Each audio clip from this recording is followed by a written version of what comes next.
Hello everyone, welcome back to my YouTube channel. तो आज हम डिस्कस करने वाले हैं क्लास 11 का chemistry chapter, that is GOC, general organic chemistry. तो आज हम ये फुल चैप्टर कवर करने वाले हैं कम से कम टाइम में। तो वीडियो को ज़रूर देखिए, और वीडियो आपको अच्छी लगती है, समझ में आती है तो वीडियो को लाइक शेयर कीजिए और साथ ही साथ हमारे चैनल को सब्सक्राइब भी करिए।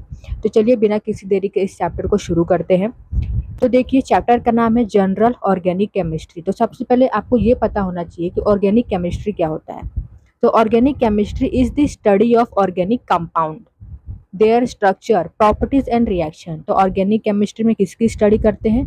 ऑर्गेनिक कंपाउंड की स्टडी करते हैं, उनके स्ट्रक्चर, उनकी प्रॉपर्टीज, उनकी रिएक्शन की स्टडी करते हैं, उसे हम बोलते हैं ऑर्गेनिक केमिस्ट्री।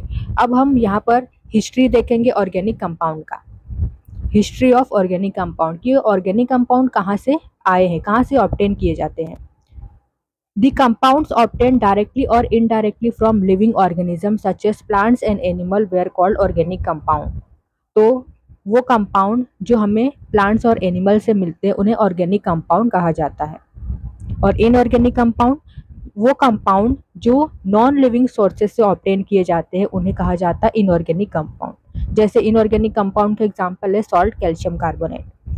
तो ये हिस्ट्री है। अराउंड 1716 जो केमिस्ट थे उन्होंने डिस्टिंग्विश किया था ऑर्गेनिक कंपाउंड और इनऑर्गेनिक कंपाउंड कहाँ से ऑब्टेन किए जाते हैं। अब यहाँ पर एक साइंटिस्ट थे जिनका नाम था बर्जिलियस। उन्होंने ऑर्गेनिक कंपाउंड की सबसे पहले डेफिनेशन दी थी। तो उन्होंने क्या कहा था? बर्जिलियस केमिस्ट ने क्या कहा था? इन्होंने वाइटल फोर्स थियरी दिया था। Vital force theory responsible for the formation of organic compound. मतलब जो ऑर्गेनिक कंपाउंड की फॉर्मेशन हो रही है इसके पीछे वाइटल फोर्स का हाथ है। ठीक है, एक मिस्टीरियस फोर्स है, एक वाइटल फोर्स है जिसकी वजह से ऑर्गेनिक कंपाउंड की फॉर्मेशन होती है। जो प्लांट्स और एनिमल से ऑर्गेनिक कंपाउंड ऑब्टेन होते हैं उनके पीछे वाइटल फोर्स है। ठीक है, एक मिस्टीरियस फोर्स है, ऐसा बर्जिलियस ने कहा था। Since these forces can't be artificially prepared, और ये जो फोर्स है ये आर्टिफिशियली प्रिपेयर्ड नहीं कर सकते, तो ऑर्गेनिक कंपाउंड भी आर्टिफिशियली प्रिपेयर्ड नहीं हो सकता, ये बर्जिलियस ने कहा था। लेकिन इनका ये जो कहना था वो गलत साबित हुआ, क्योंकि इनके बाद जो केमिस्ट आए थे वो थे वोलार। इन 1828 फ्रेडरिच वोलर आए। इन्होंने इनऑर्गेनिक कंपाउंड से ऑर्गेनिक कंपाउंड प्रिपेयर कर दिया। ठीक है, कौन सा इनऑर्गेनिक कंपाउंड था? Ammonium cyanate. अमोनियम साइनेट से इन्होंने यूरिया प्रिपेयर कर दिया लेबोरेटरी में। तो ये जो यूरिया है, ये जो ऑर्गेनिक कंपाउंड है यूरिया, ये पहला ऑर्गेनिक कंपाउंड है जो आर्टिफिशियली प्रिपेयर किया था वोलर ने। तो जब वोलर ने इनऑर्गेनिक कंपाउंड से ऑर्गेनिक कंपाउंड प्रिपेयर कर दिया आर्टिफिशियली लैब में, तब से उसके बाद बहुत सारे साइंटिस्ट आए जिन्होंने बहुत सारे ऑर्गेनिक कंपाउंड और प्रिपेयर किए। तो ये था history behind the organic compound. तो चलिए अब हम अपना मेन टॉपिक शुरू करते हैं, दैट इज पहले हम सबसे पहले स्टडी करेंगे hybridization. So next topic is hybridization in carbon. So carbon की हाइब्रिडाइजेशन क्या होती है? कार्बन sp हाइब्रिडाइज होता है, देन sp2 एंड sp3। तो ये sp2 sp3 हाइब्रिडाइजेशन कब होता है कार्बन का? तो देखिए, आपको याद रखना है sp3 कब होगा? जब कार्बन के चारों बॉन्ड सिंगल बॉन्ड हो, तो कार्बन की हाइब्रिडाइजेशन क्या होगी? sp3। एंड sp2 जब कार्बन के पास एक डबल बॉन्ड हो, इस तरीके से एक डबल बॉन्ड है और यहाँ पर दो सिंगल बॉन्ड है, तो वो sp2 हाइब्रिडाइज होगा। एंड sp हाइब्रिडाइजेशन कब होगा? तो इसकी दो पॉसिबिलिटी है। कार्बन के पास दो डबल बॉन्ड हो इस तरीके से, तो वो sp हाइब्रिडाइज होगा, या फिर कार्बन के पास एक ट्रिपल बॉन्ड हो, एक ट्रिपल बॉन्ड हो, तो वो sp हाइब्रिडाइज होगा। तो आपको इतना याद रखना है, तो आप कार्बन की हाइब्रिडाइजेशन फाइंड कर सकते हो। तो एग्जांपल ले लेते हैं हम, जैसे देखिए यहाँ पर मीथेन, ये कौन सा कंपाउंड है? This is methane. तो यहाँ पर कार्बन के चारों सिंगल बॉन्ड है, सिग्मा बॉन्ड है। तो ये कार्बन की हाइब्रिडाइजेशन क्या होगी, sp3। नेक्स्ट एग्जांपल ले लेते हैं। अब यहाँ पर carbon carbon containing double bond. अब बताइए ये वाले कार्बन की हाइब्रिडाइजेशन क्या होगी। इस कार्बन के पास देखिए एक डबल बॉन्ड है, तो कार्बन के पास अगर एक डबल बॉन्ड है तो उसकी हाइब्रिडाइजेशन क्या होगी, sp2। इसके पास भी एक डबल बॉन्ड है तो sp2। देन अगर हम ट्रिपल बॉन्ड ले लेते हैं, carbon carbon containing triple bond, तो इसमें हाइब्रिडाइजेशन क्या होगा। देखिए कार्बन के पास अगर एक ट्रिपल बॉन्ड है तो क्या होगा, sp। तो this is sp hybridize, this is also sp hybridize, क्योंकि कार्बन के पास यहाँ पर एक ट्रिपल बॉन्ड है। देन और एग्जाम्पल सॉल्व कर लेते हैं। देन नेक्स्ट अब यहाँ पर देखते हैं कार्बन की हाइब्रिडाइजेशन कैसे पता करोगे। तो इस कार्बन के पास चारों सिंगल बॉन्ड है, सो sp3 हाइब्रिडाइज। ये कार्बन के पास देखिए एक डबल बॉन्ड है, अगर कार्बन के पास एक डबल बॉन्ड है तो हाइब्रिडाइजेशन क्या होगा, sp2। इस कार्बन के पास भी एक डबल बॉन्ड है, सो sp2। इस कार्बन के पास एक ट्रिपल बॉन्ड है, सो sp। इस कार्बन के पास भी एक ट्रिपल बॉन्ड है, so sp। Then next this is sp3। इस कार्बन के पास एक डबल बॉन्ड है, सो sp2। अब यहाँ पर देखिए हमने लिया है बेंजीन। बेंजीन में देखिए ये जो कार्बन है, ये कॉर्नर्स कार्बन को रिप्रेजेंट कर रहे हैं, तो हर एक कार्बन के पास एक एक डबल बॉन्ड है। तो बेंजीन में ये जितने भी कार्बन होते हैं ना, ये जितने भी कार्बन है ये क्या है, sp2 हाइब्रिडाइज। बेंजीन में सारे carbon, all carbon are sp2 hybridise.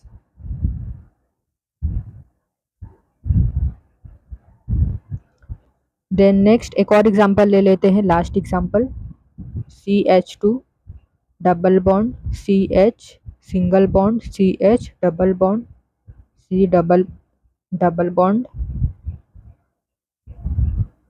CH2। अभी देखिए यहाँ पर इस कार्बन के पास एक डबल बॉन्ड है, सो sp2। This is also sp2, this is also sp2। अब इस कार्बन के पास देखिए यहाँ पर दो डबल बॉन्ड है, तो हाइब्रिडाइजेशन क्या हो जाएगा, sp, and this is sp2। तो इस तरीके से अगर कोई भी कंपाउंड दिया जाता है, उसमें पूछा जाता है कार्बन की हाइब्रिडाइजेशन बताने के लिए, तो आप इजीली कार्बन की हाइब्रिडाइजेशन बता सकते हो। सिर्फ आपको ये चीजें याद रखनी है। अगर कार्बन के पास चारों सिंगल बॉन्ड है सो sp3 हाइब्रिडाइज। अगर कार्बन के पास एक डबल बॉन्ड है सो sp2 हाइब्रिडाइज। अगर कार्बन के पास दो डबल बॉन्ड है सो sp। अगर कार्बन के पास एक ट्रिपल बॉन्ड है then also sp hybridize. Then next is representation of organic compound. जो कंपाउंड होता है उसको कैसे रिप्रेजेंट किया जाता है, जैसे उसका मॉलिक्यूलर फॉर्मूला क्या होगा, ठीक है, उसका कंडेंस फॉर्मूला कैसे लिखेंगे, उसका स्ट्रक्चरल फॉर्मूला कैसे ड्रॉ करेंगे। तो रिप्रेजेंटेशन देखेंगे अलग अलग तरीके से कैसे कंपाउंड को रिप्रेजेंट किया जाता है। तो यहाँ पर हम एग्जाम्पल ले लेते हैं ब्यूटेन। तो ब्यूटेन, ब्यूट मतलब कितने कार्बन होते हैं, 4 कार्बन होते हैं ब्यूटेन। ये अल्केन का कंपाउंड है क्योंकि यहाँ पर एन है। एन क्या होता है, carbon carbon containing single bond. तो ब्यूट मतलब कितने कार्बन होते हैं, 4 कार्बन होते हैं। तो इसका मॉलिक्यूलर फॉर्मूला क्या होगा, मॉलिक्यूलर फॉर्मूला, कार्बन कितने, 4 कार्बन है, हाइड्रोजन कितने आ जाएंगे, 10। क्योंकि जो अल्केन होता है, अल्केन का जो जनरल फॉर्मूला होता है क्या होता है, CnH2n+2। तो यहाँ पर n क्या, नंबर ऑफ कार्बन कितने, 4 है, तो यहाँ पर n पुट करोगे तो कितना आ जाएगा, C4H, 4 2 8, 8 + 2 10, तो H कितना आ जाएगा, 10। तो मॉलिक्यूलर फॉर्मूला ब्यूटेन का क्या है, C4H10। अब इसका कंडेंस फॉर्मूला कैसे ड्रॉ करोगे, तो कार्बन कितने, 4 कार्बन है,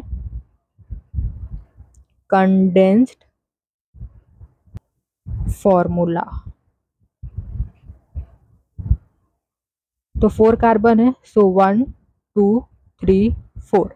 अल्केन है तो कार्बन कार्बन के बीच में क्या आ जाएगा, सिंगल बॉन्ड। अब यहाँ पर कार्बन की वैलेंसी कंप्लीट कर दो। एक बॉन्ड है सो 3 हाइड्रोजन, यहाँ पर 2 बॉन्ड है सो कितने हाइड्रोजन आ जाएंगे, 2 हाइड्रोजन। देन यहाँ पर भी 2 बॉन्ड है तो 2 हाइड्रोजन, और यहाँ पर 3 हाइड्रोजन। देखिए कार्बन कितने हैं, 4 कार्बन है एंड हाइड्रोजन 10 है। तो ये कंडेंस फॉर्मूला, ब्यूटेन का condense formula. Then next structural formula कैसे ड्रॉ करोगे? Structural formula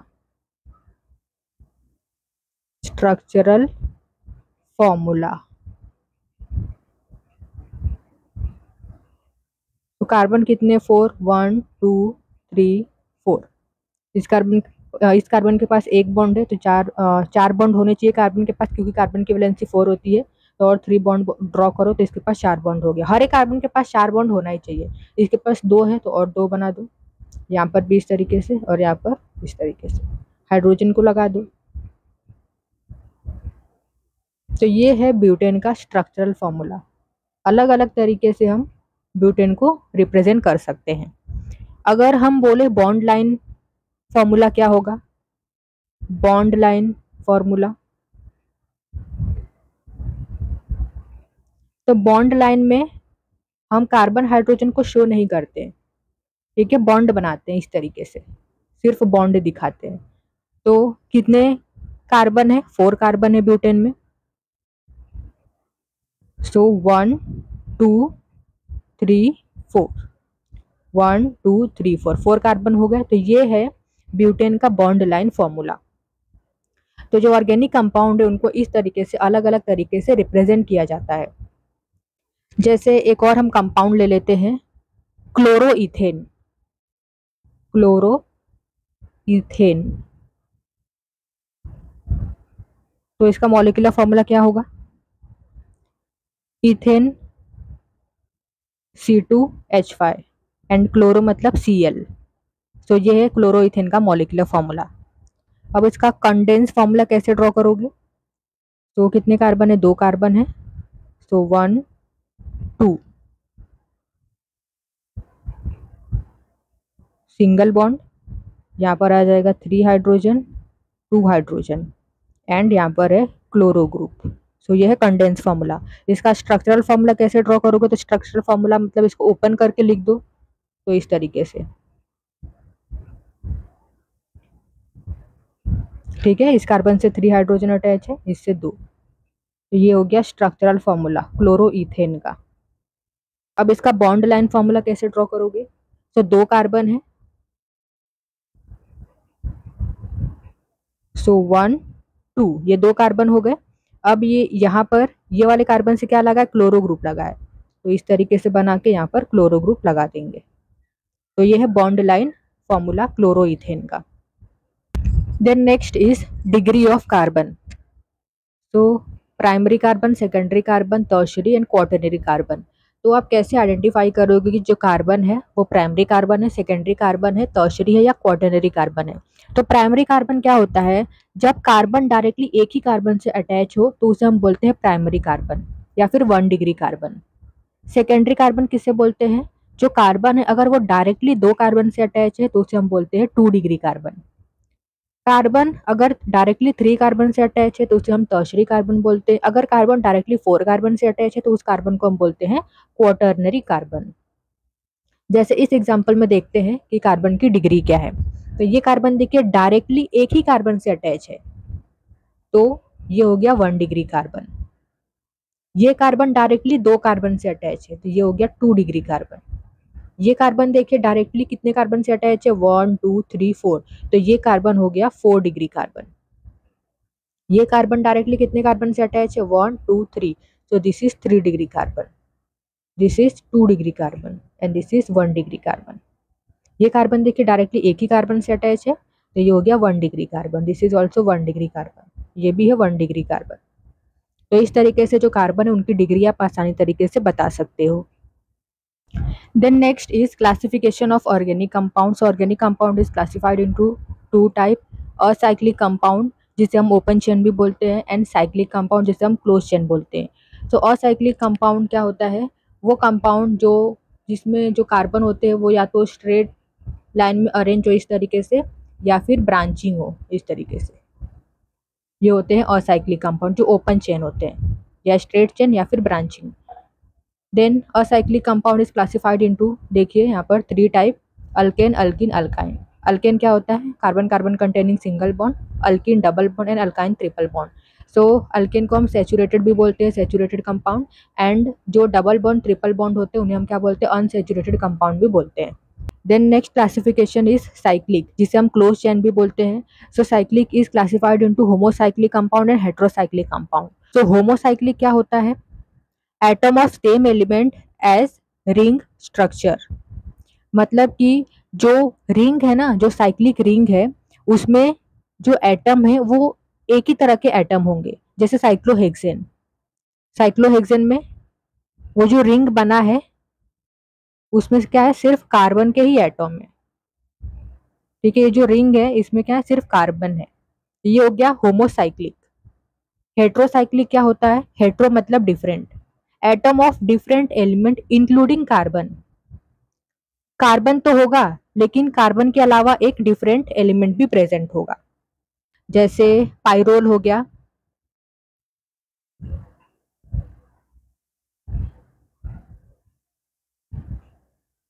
NH. तो यहाँ पर देखिए, यहाँ पर क्या है, यहाँ पर कार्बन है और कार्बन के अलावा यहाँ पर देखिए ये जो रिंग है इसमें एक डिफरेंट एलिमेंट आ गया है. तो इसे हम बोलते हैं heterocyclic compound. And this is homocyclic compound, जिसमें जो रिंग होता है उसमें सिर्फ एक ही टाइप के एलिमेंट होते हैं. Then next, homocyclic is classified into alicyclic and aromatic. Alicyclic क्या होता है? एलिसाइक्लिक जो कंपाउंड होते हैं they are cyclic and are aliphatic. Aliphatic मतलब क्या? Saturated and unsaturated. एलिफेटिक में क्या आ जाएगा? Saturated and unsaturated. सैचुरेटेड मतलब क्या होता है? Single bond. अनसैचुरेटेड मतलब double bond and triple bond. तो देखिए एलिसाइक्लिक कंपाउंड हमने यहाँ पर ड्रॉ किए हैं, देख सकते हो आप. This is cyclohexane. Then this is 1 2 3 3 carbon, it is cyclo and double bond है तो इन आ जाएगा cyclopropene. Then this is cyclobutene. Then this is कितने कार्बन है? 6 कार्बन है तो this is cyclohexyne. Triple bond है सो हेक्साइन. ठीक है, यहाँ पर देख सकते हो. देन एरोमेटिक क्या होता है? एरोमेटिक कंपाउंड, इसमें क्या होते हैं? This is delocalization of pi electron. मतलब क्या? डीलोकलाइजेशन ऑफ पाई इलेक्ट्रॉन मतलब क्या? यहाँ पर ऑल्टरनेट पोजीशन पर डबल बॉन्ड सिंगल बॉन्ड होते हैं. जैसे एग्जांपल हो गया बेंजीन. तो बेंजीन क्या? एरोमेटिक कंपाउंड है. बेंजीन में क्या होता है? Double bond single bond, double bond single bond. तो वो होते हैं एरोमेटिक कंपाउंड.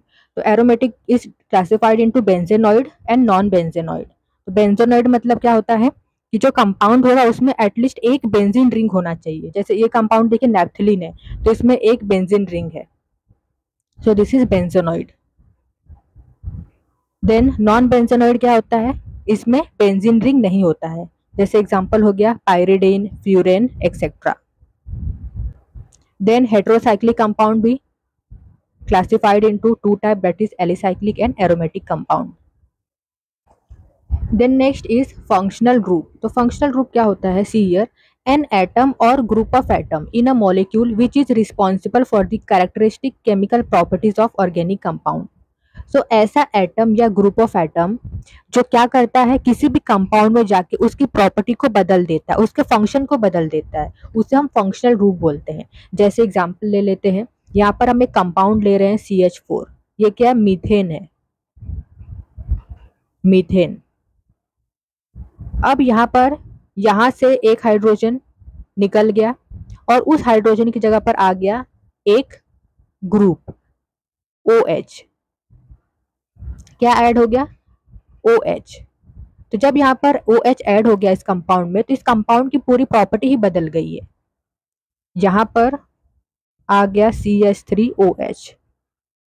पहले ये अल्केन था, डेट इज मीथेन, अब ये बन गया है अल्कोहल. तो जब एटम या कोई ग्रुप ऑफ एटम किसी कंपाउंड में जाता है तो क्या होता है? उस कंपाउंड की पूरी प्रॉपर्टी चेंज हो जाती है. तो ये जो एटम या ग्रुप ऑफ एटम होते हैं जिनकी वजह से कंपाउंड की पूरी प्रॉपर्टी चेंज हो जाती है उसे हम क्या बोलते हैं? Functional group. Then next is homologous series. तो होमोलोगस सीरीज क्या होता है? Successive compound differ by CH2 unit are called homologous series. मतलब जो सीरीज होता है उसमें जो सक्सेसिव कंपाउंड होते हैं, जो सक्सेसिव मेंबर होते हैं, उनके बीच CH2 का डिफरेंस होता है, CH2 यूनिट का डिफरेंस होता है सभी मेंबर के बीच में. जैसे हम एक यहाँ पर सीरीज ले लेते हैं, अल्कोहल का सीरीज ले लेते हैं CH3 OH, then C2H5OH, C3H7OH, C4H9OH। तो ये अल्कोहल की सीरीज हमने ली है। अभी इसमें अगर आप देखोगे तो यहाँ पर इन दोनों के बीच में CH2 का डिफरेंस है, इन दोनों के बीच में भी CH2 का डिफरेंस है, इनके बीच में भी CH2 का डिफरेंस है। देखिए आप कैलकुलेट करके देख सकते हो, C2H5OH, CH3OH, तो ये OH कैंसल, यहाँ पर H2 एंड C, तो CH2 का देखिए यहाँ पर CH2 का डिफरेंस है, यहाँ पर ये जो सक्सेसिव मेंबर है इनके बीच में कितने का डिफरेंस है, CH2 का डिफरेंस आ रहा है। तो ये जो सीरीज होता है जिसमें जो मेंबर्स होते हैं उनके बीच में CH2 का डिफरेंस होता है, उन सीरीज को हम बोलते हैं होमोलोगस सीरीज। तो ये होमोलोगस सीरीज है जिसमें क्या होता है, इंपॉर्टेंट पॉइंट आपको याद रखना है, all members of homologous series have same functional group. ठीक है, अब ये होमोलोगस सीरीज इसमें देख सकते हैं फंक्शनल ग्रुप सेम है। Then similar chemical formula, chemical properties, then successive compound differ by CH2 unit. Then next is fundamental concept of organic chemistry. अब यहाँ पर देखिए जो ऑर्गेनिक रिएक्शन होता है उसमें क्या होता है, एक रिएक्टेंट होता है, उसके बॉन्ड टूटते हैं, नए बॉन्ड बनते हैं। ठीक है, जैसे ऑर्गेनिक मॉलिक्यूल है कोई भी, तो उसमें क्या होगा, ऑर्गेनिक मॉलिक्यूल वो क्या है, वो रिएक्टेंट है। ठीक है, वो सबस्ट्रेट है। अब उसमें क्या होगा, कुछ ना कुछ अटैक करेगा। ठीक है, कोई रिएजेंट रिएक्ट करेगा, अटैक होगा, तो अटैकिंग रिएजेंट उसे बोलेंगे। जो भी रिएजेंट होता है उसे हम क्या बोलते हैं, उसे हम ऑर्गेनिक रिएजेंट बोलते हैं, या फिर आप उसे अटैकिंग रिएजेंट भी बोल सकते हो। ठीक है, तो वो रिएक्ट करता है तो क्या फॉर्म होता है, डायरेक्टली आपको प्रोडक्ट नहीं मिलता। ठीक है, इंटरमीडिएट बनता है, और ये इंटरमीडिएट ना कुछ समय के लिए फॉर्म होता है जो कि बहुत ही ज्यादा रिएक्टिव होता है, उसके बाद प्रोडक्ट बनता है। तो यहाँ पर सबस्ट्रेट, सबस्ट्रेट क्या होता है, ये रिएक्टेंट ही होता है, रिएक्टेंट।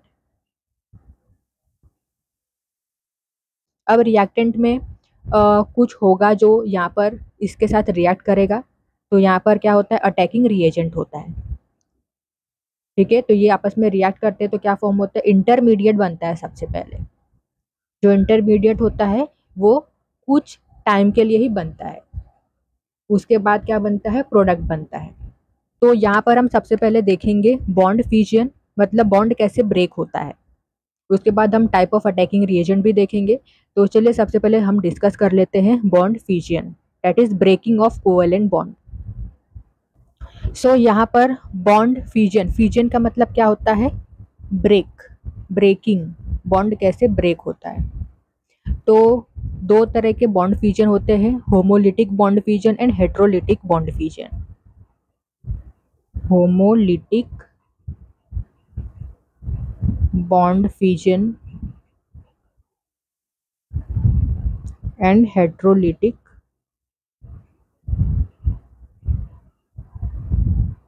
Bond fusion. तो होमोलिटिक बॉन्ड फ्यूजन क्या होता है, तो यहाँ पर जो इलेक्ट्रॉन्स होते हैं ना, जो बॉन्ड टूटता है तो इलेक्ट्रॉन ना इक्वली डिस्ट्रीब्यूट होते हैं एटम पर। ठीक है, जो एटम होते हैं बॉन्डेड एटम, तो वहाँ पर इक्वल इलेक्ट्रॉन डिस्ट्रीब्यूट होते हैं। Electrons pair distributed equally between two bonded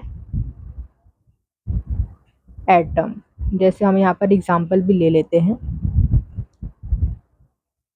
chlorine, ये क्लोरीन, यहाँ पर एक बॉन्ड है। ठीक है, बॉन्ड है यहाँ पर।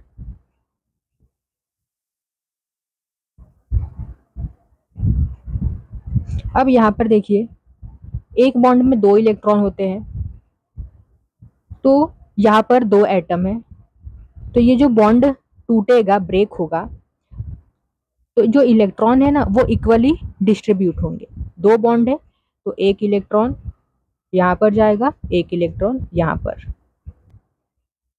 इस तरीके से एक इलेक्ट्रॉन इस एटम के पास, एक इलेक्ट्रॉन इस एटम के पास। तो यहाँ पर होमोलिटिक बॉन्ड फ्यूजन में क्या होता है, इलेक्ट्रॉन इक्वली डिस्ट्रीब्यूट होते हैं। Then next heterolytic bond fusion क्या होता है, तो electron pair distributed unequally between two bonded atom. तो एग्जांपल हम यहाँ पर ले लेते हैं, ये कार्बन है और यहाँ पर सपोज कोई ग्रुप है। तो यहाँ पर दो कंडीशन, अगर ये जो ग्रुप है ये ज़्यादा इलेक्ट्रोनेगेटिव है, ठीक है, कार्बन से जो ग्रुप है ज़्यादा इलेक्ट्रोनेगेटिव है, ग्रुप इज मोर इलेक्ट्रोनेगेटिव। तो क्या होगा, जब ये जो ग्रुप है ज़्यादा इलेक्ट्रोनेगेटिव है तो ये जो बॉन्ड के इलेक्ट्रॉन है ये इसकी तरफ आ जाएंगे, तो इसके ऊपर पॉजिटिव चार्ज आ जाएगा, इसके ऊपर नेगेटिव चार्ज। तो यहाँ पर किस तरीके से बनेगा, इसके ऊपर आ गया पॉजिटिव चार्ज क्योंकि इसके दोनों इलेक्ट्रॉन यहाँ पर चले गए हैं, ठीक है, दोनों इलेक्ट्रॉन इसके पास आ गए। तो ये हो गया कार्बोकटायन, ठीक है, दिस इज कार्बोकटायन। कार्बन के ऊपर पॉजिटिव चार्ज आ गया, दिस इज कार्बोकटायन। देन जो दूसरी पॉसिबिलिटी है वो क्या होगी, अब ये जो ग्रुप है ये ग्रुप लेस इलेक्ट्रोनेगेटिव है, मतलब ये जो कार्बन है ये ज़्यादा इलेक्ट्रोनेगेटिव है। तो अब इलेक्ट्रॉन कहाँ पर चले जाएंगे, जो इलेक्ट्रॉन है दोनों वो एक तरफ आ जाएंगे, कार्बन की तरफ। तो इसके ऊपर क्या आ जाएगा, इसके ऊपर आ जाएगा पॉजिटिव चार्ज। तो इस तरीके से ड्रॉ कर लेते हैं।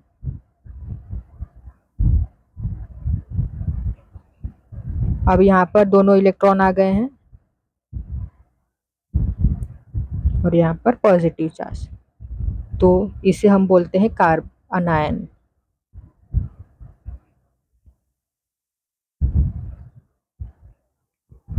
तो ये होता है हेट्रोलिटिक बॉन्ड फ्यूजन, जिसमें जो इलेक्ट्रॉन पेयर होते हैं वो अनइक्वली डिस्ट्रीब्यूट होते हैं, ठीक है, मतलब एक ही तरफ जाते हैं। अगर ग्रुप ज़्यादा इलेक्ट्रोनेगेटिव है तो वो इलेक्ट्रॉन को अपनी तरफ खींच लेगा, अगर जो ग्रुप है वो लेस इलेक्ट्रोनेगेटिव है कार्बन से तो जो इलेक्ट्रॉन है वो क्या होगा, कार्बन खींच लेगा अपनी तरफ। तो यहाँ पर देखिए ग्रुप ज़्यादा इलेक्ट्रोनेगेटिव था तो यहाँ पर अपनी तरफ इलेक्ट्रॉन को खींच लिया, तो यहाँ पर क्या, कार्बन के ऊपर पॉजिटिव चार्ज, तो इसे हम बोलते हैं कार्बोकटायन एंड इसको हम बोलते हैं कार्ब अनायन। तो बॉन्ड टूटने के बाद जो बनते हैं free radical, carbocation, carbanion, उसे रिएक्शन इंटरमीडिएट बोलते हैं। Then next is types of attacking reagent. तो दो टाइप है, इलेक्ट्रोफाइल, न्यूक्लियोफाइल। तो सबसे पहले हम डिस्कस करेंगे इलेक्ट्रोफाइल क्या होता है। तो अब देखिए इलेक्ट्रो मतलब इलेक्ट्रॉन, फाइल मतलब लवर, मतलब ये इलेक्ट्रॉन लवर होते हैं। जब ये इलेक्ट्रॉन लवर है, क्यों इलेक्ट्रॉन से लव कर रहे हैं, क्योंकि इनके पास इलेक्ट्रॉन नहीं होगा तब ये इलेक्ट्रॉन से लव कर रहे हैं। तो खुद के ऊपर क्या चार्ज होगा, प्लस चार्ज होगा, ठीक है, खुद के ऊपर इनके ऊपर पॉजिटिव चार्ज होगा, इनके पास नेगेटिव नहीं है इसलिए नेगेटिव से इन्हें प्यार है। तो कैसे रिप्रेजेंट करते हैं इसे इलेक्ट्रोफाइल को, ई प्लस, ठीक है, ये इलेक्ट्रॉन लवर होते हैं। इलेक्ट्रॉन लवर क्यों होते हैं, क्योंकि इनको इलेक्ट्रॉन की कमी होती है। Electron deficient species are electrophile, ठीक है, इलेक्ट्रॉन डेफिशिएंट स्पीसीज इन्हें हम इलेक्ट्रोफाइल बोलते हैं, इनको इलेक्ट्रॉन की कमी होती है। तो इलेक्ट्रोफाइल के यहाँ पर दो टाइप हैं, positive charge electrophile, neutral electrophile. तो पॉजिटिव चार्ज इलेक्ट्रोफाइल किसे बोलते हैं, तो जैसे यहाँ पर देखिए ये पॉजिटिव चार्ज इलेक्ट्रोफाइल है, ठीक है। अब इसके ऊपर प्लस चार्ज आ गया, मतलब क्या, इलेक्ट्रॉन की कमी है इसको, तो ये है पॉजिटिव चार्ज इलेक्ट्रोफाइल। अब यहाँ पर एक इम्पॉर्टेंट पॉइंट है, all positive charge species are not electrophile, ठीक है, जितने भी पॉजिटिव चार्ज स्पीसीज होते हैं सभी इलेक्ट्रोफाइल नहीं होते हैं। जैसे यहाँ पर है NH4+, अभी देखिए इसके पास वैकेंट ऑर्बिटल खाली नहीं है, ठीक है, इनका जो ऑक्टेट है वो पूरा कंप्लीट है, ये स्टेबल है, इनके पास वैकेंट ऑर्बिटल खाली नहीं है, इसीलिए इनको इलेक्ट्रॉन की कमी नहीं है, तो ये इलेक्ट्रोफाइल नहीं है। तो आपको याद रखना है, ठीक है, all positive charge species electrophile नहीं होते हैं, जैसे यहाँ पर हमने एग्जाम्पल लिया, ये इलेक्ट्रोफाइल नहीं है। Then second is neutral electrophile. Neutral electrophile में एग्जांपल देख सकते हो BF3, BeCl2, AlCl3। तो इनको क्या है, इलेक्ट्रॉन की कमी है, ये इलेक्ट्रॉन डेफिशिएंट स्पीसीज है। जैसे BF3 देखिए, BN3 फ्लोरीन है। तो यहाँ पर देख सकते हो कितने इलेक्ट्रॉन है, 1 2 3 4 5 6, यहाँ पर 6 इलेक्ट्रॉन ही है। मतलब ये क्या है, इलेक्ट्रॉन डेफिशिएंट स्पीसीज है, इसको इलेक्ट्रॉन की कमी है। तो जिनको भी इलेक्ट्रॉन की कमी होती है उनको हम क्या बोलते हैं, इलेक्ट्रोफाइल बोलते हैं। Then next second type is nucleophile. तो यहाँ पर आप देख सकते हो, न्यूक्लियो मतलब न्यूक्लियस, फाइल मतलब लविंग, लवर। मतलब ये क्या, ये न्यूक्लियस लवर है। न्यूक्लियस मतलब पॉजिटिव लवर है, पॉजिटिव चार्ज से इसे प्यार है।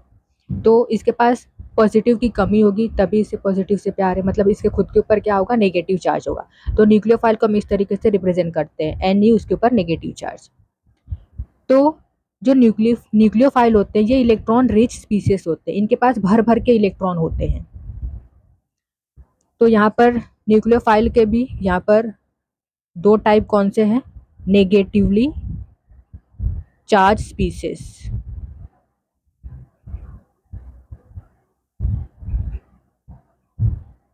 जितने भी नेगेटिवली चार्ज स्पीसीज होते हैं वो न्यूक्लियोफाइल होते हैं। जैसे एग्जांपल देखिए, यहाँ पर नेगेटिव चार्ज है,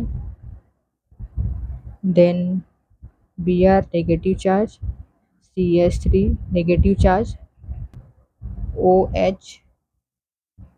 तो इनके पास इलेक्ट्रॉन ज़्यादा है, ये इलेक्ट्रॉन किसी न किसी को इलेक्ट्रॉन डोनेट करना चाहते हैं।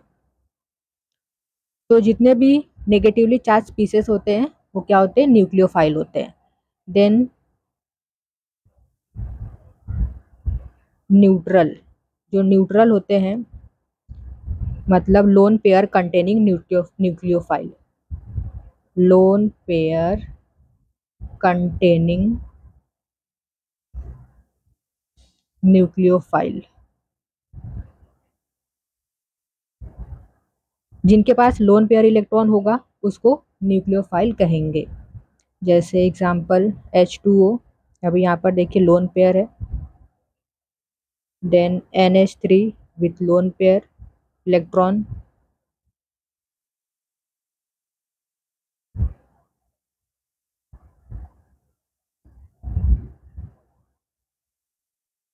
तो यहाँ पर क्या है, यहाँ पर एक्सेस ऑफ इलेक्ट्रॉन है, तो ये इलेक्ट्रॉन डोनेट कर सकते हैं।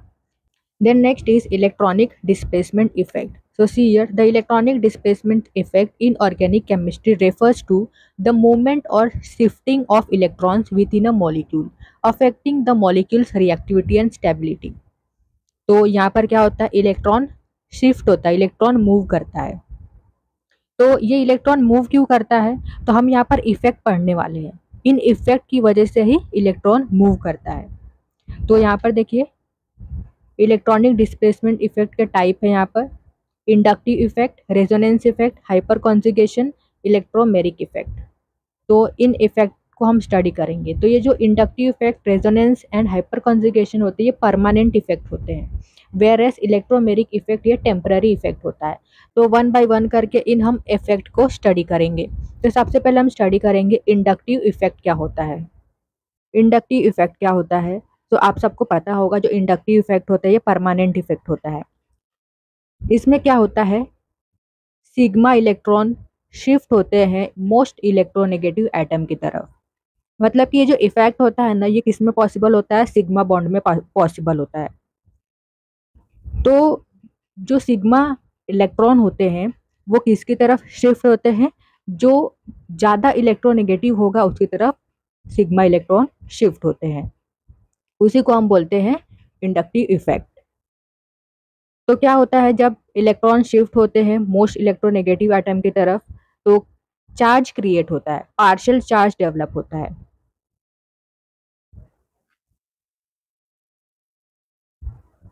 ये कार्बन है, यहाँ पर हमने सपोज यहाँ पर एक दूसरा एटम ले लिया है, डिफरेंट एटम है।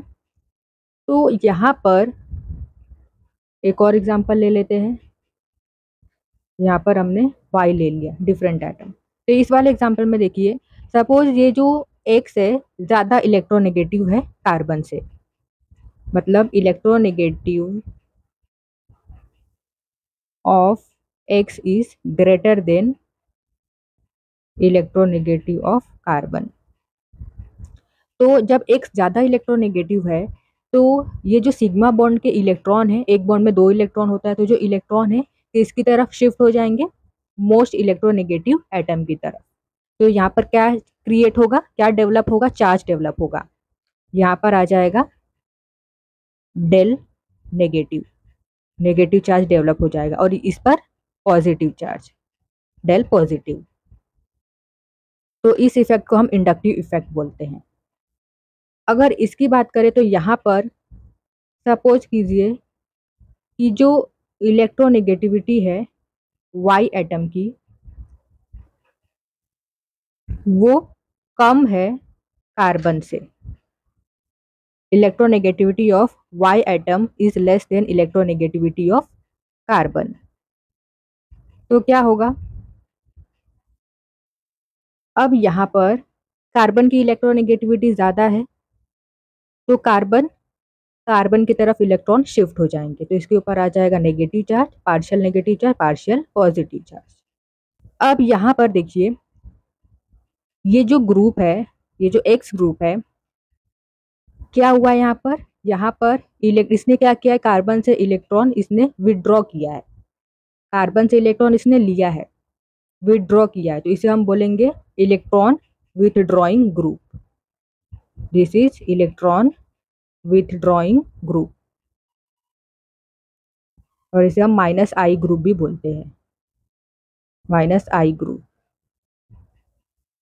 यहाँ पर ये जो ग्रुप है इसने क्या किया है, अपने इलेक्ट्रॉन डोनेट किए हैं, तो इसे हम बोलेंगे इलेक्ट्रॉन डोनेटिंग ग्रुप या इलेक्ट्रॉन रिलीजिंग ग्रुप भी बोल सकते हो। यहाँ पर क्या हुआ है, कार्बन के रिस्पेक्ट में जो इलेक्ट्रॉन है, इलेक्ट्रॉन खींचा है, इस ग्रुप ने कार्बन के रिस्पेक्ट में इलेक्ट्रॉन खींचा है, तो इसे हम माइनस आई ग्रुप बोलेंगे। और यहाँ पर जो कार्बन है, कार्बन को इलेक्ट्रॉन दिया है इस ग्रुप में, तो इस ग्रुप को क्या बोलेंगे, plus I group. Alright, this is electron withdrawing group, this is electron donating group. तो हम बोल सकते हैं ये माइनस आई इफेक्ट है, मतलब negative inductive effect, and this is positive inductive effect. मतलब सिंपली आपको याद रखना है, कार्बन से ज़्यादा इलेक्ट्रोनेगेटिव होगा, कार्बन से ज़्यादा इलेक्ट्रोनेगेटिव है ये, तो क्या होगा, माइनस आई इफेक्ट। अगर कार्बन से कम इलेक्ट्रोनेगेटिव है तो क्या होगा, प्लस आई इफेक्ट। अब यहाँ पर एक इम्पॉर्टेंट पॉइंट है कि जैसे जैसे डिस्टेंस बढ़ता जाता है ना कार्बन, मतलब जो इलेक्ट्रोनेगेटिव एटम है उससे कार्बन जितने दूर होते जाते हैं, जो इंडक्टिव इफेक्ट होता है वो कम होते जाता है। फॉर एग्जाम्पल यहाँ पर एग्जाम्पल ले लेते हैं, यहाँ पर हम ले लेते हैं फ्लोरीन। अब कार्बन और फ्लोरीन में से मोस्ट इलेक्ट्रोनेगेटिव एटम है फ्लोरीन, तो फ्लोरीन क्या करेगा, इलेक्ट्रॉन खींच लेगा, तो यहाँ पर आ जाएगा नेगेटिव चार्ज। ठीक है, ये जो सिग्मा इलेक्ट्रॉन्स है वो शिफ्ट हो जाएंगे मोस्ट इलेक्ट्रोनेगेटिव एटम की तरफ, तो इसके ऊपर नेगेटिव चार्ज और यहाँ पर पॉजिटिव चार्ज डेवलप हो जाएगा। अब यहाँ पर पॉजिटिव चार्ज है, मतलब इसको इलेक्ट्रॉन की कमी है इसके पास, तो ये क्या करेगा, बाजू वाले कार्बन से इलेक्ट्रॉन मांगेगा, ठीक है, इससे खींच लेगा इलेक्ट्रॉन, तो इसके ऊपर क्या आ जाएगा, डेल डेल प्लस। फिर ये क्या करेगा, ये भी बाजू वाले से क्या करेगा, इलेक्ट्रॉन खींच लेगा, तो इसके ऊपर क्या आ जाएगा, इसके ऊपर और छोटा चार्ज आ जाएगा। मतलब यहाँ पर दो डेल प्लस का मतलब क्या है कि चार्ज ज़्यादा है या कम है, चार्ज कम हो रहा है। जैसे जैसे कार्बन मोस्ट इलेक्ट्रोनेगेटिव एटम से दूर जाते हैं वैसे वैसे क्या होता है, जो चार्ज होता है, जो इंडक्टिव इफेक्ट होता है वो कम होता है। तो ये 3 कार्बन तक ही पॉसिबल होता है, ठीक है। 4 3 कार्बन के बाद जो इंडक्टिव इफेक्ट होता है वो वैनिश हो जाता है, गायब हो जाता है। So factor affecting inductive effect का ये पहला पॉइंट आ जाता है कि as distance increases inductive effect decreases. Then next is factor affecting inductive effect. तो पहला हमने ऑलरेडी अभी डिस्कस किया, जैसे जैसे डिस्टेंस बढ़ता है इंडक्टिव इफेक्ट कम होता है। Then second is degree of carbon. आप सबको पता होगा 1 डिग्री 2 डिग्री 3 डिग्री कार्बन क्या होता है। 1 डिग्री कार्बन किसे बोलते हैं, ये कार्बन डायरेक्टली एक ही कार्बन से अटैच है तो ये हो गया 1 डिग्री कार्बन। ये कार्बन डायरेक्टली 2 कार्बन से अटैच है तो this is 2 degree carbon. And ये कार्बन डायरेक्टली 3 कार्बन से अटैच है तो this is 3 degree carbon. So number of carbon अगर ज़्यादा है तो इंडक्टिव इफेक्ट भी ज़्यादा होगा। तो यहाँ पर देखिए ये कार्बन डायरेक्टली 3 कार्बन से अटैच है, यहाँ पर नंबर ऑफ कार्बन ज़्यादा है तो इंडक्टिव इफेक्ट किस में ज़्यादा होगा, 3 डिग्री कार्बन का जो इंडक्टिव इफेक्ट होगा वो ज़्यादा होगा। तो ऑर्डर हमने यहाँ पर लिखा है, 3 degree carbon is greater than, जो इंडक्टिव इफेक्ट है यहाँ पर कार्बन का वो सबसे ज़्यादा किस में होगा, 3 डिग्री कार्बन में। Then 2 degree, then 1 degree. Then next is hybridization. तो यहाँ पर हमने ऑर्डर लिखा है हाइब्रिडाइजेशन की, inductive effect of sp hybridization is greater than sp2 and sp2 hybridization is greater than sp3। यहाँ पर हमने एक एग्जांपल भी लिया है। अब यहाँ पर सबसे पहले कार्बन की हाइब्रिडाइजेशन आप पता करो। तो यहाँ पर ये जो कार्बन है दोनों, ये sp हाइब्रिडाइज है, ये दोनों कार्बन sp2 हाइब्रिडाइज है, और यहाँ पर ये दो जो कार्बन है sp3 हाइब्रिडाइज है। तो यहाँ पर ऑर्डर क्या आएगा, यहाँ पर आपको पता है कि जो इंडक्टिव इफेक्ट होता है, inductive effect of sp is greater than sp2 and sp3। तो ये sp हाइब्रिडाइज है तो ये ऑर्डर आएगा। Then next is hyperconjugation effect. So see the definition first, it is the delocalization of sigma electrons. Inductive effect में क्या होता है, वहां पर भी सिग्मा इलेक्ट्रॉन की ही शिफ्टिंग होती है, और हाइपर कॉन्जुगेशन में भी सिग्मा इलेक्ट्रॉन की ही शिफ्टिंग होती है। So it is a delocalization of sigma electrons of carbon hydrogen bond of an alkyl group directly attached to an atom of unsaturated system or an atom with unshared p orbital। तो यहाँ पर definition का मतलब क्या है कि एक system होता है। अब ये जो सिस्टम है, सपोज यहाँ पर हमने ले लिया है सिस्टम ए, ठीक है, तो इस सिस्टम से कनेक्टेड है अल्काइल ग्रुप। सपोज ये है अल्काइल ग्रुप बी। तो ये जो सिस्टम है, ये सिस्टम कार्बोकैटायन भी हो सकता है, फ्री रेडिकल भी हो सकता है, या फिर ये अल्कीन भी हो सकता है। तो सिस्टम से जो अल्काइल ग्रुप अटैच है, अल्काइल ग्रुप में कार्बन हाइड्रोजन बॉन्ड होता है, तो इसी कार्बन हाइड्रोजन का जो बॉन्ड है सिग्मा बॉन्ड है, तो यहीं से जो सिग्मा इलेक्ट्रॉन होते हैं इनका डीलोकलाइजेशन होता है, ठीक है, सिग्मा इलेक्ट्रॉन का मूवमेंट होता है, तो इसे हम बोलते हैं हाइपर कॉन्जुगेशन। तो जब हम एग्जाम्पल लेंगे तो आपको अच्छी तरीके से क्लियर हो जाएगा। It is also known as no bond resonance. Hyperconjugation possible in, मैंने आपको ऑलरेडी बताया, carbocation, free radical and alkene में पॉसिबल होता है। तो आप इसको इजी वे में लर्न कर सकते हो, कैफ, कार्बोकैटायन, अल्कीन, फ्री रेडिकल।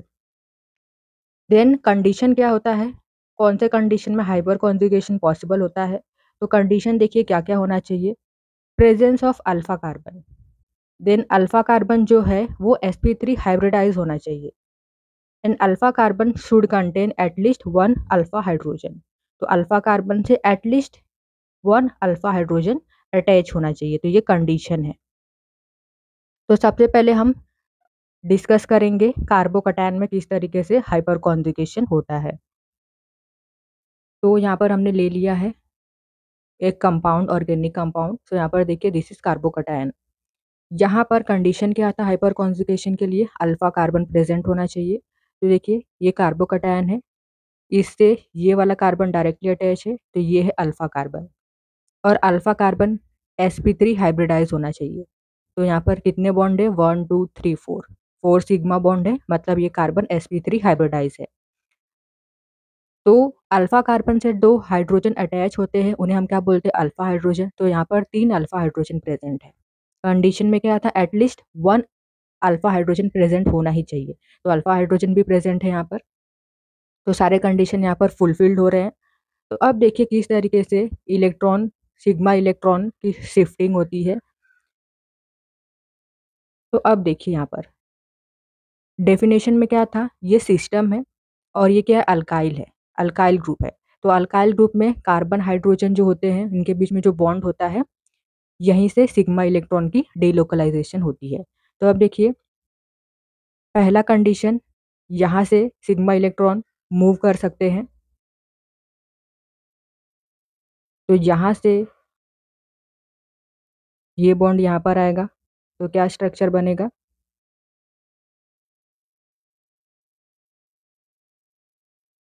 ये दो हाइड्रोजन एज इट इज रहेंगे, ये बॉन्ड यहाँ पर आ गया, तो यहाँ पर आ गया डबल बॉन्ड एंड H+,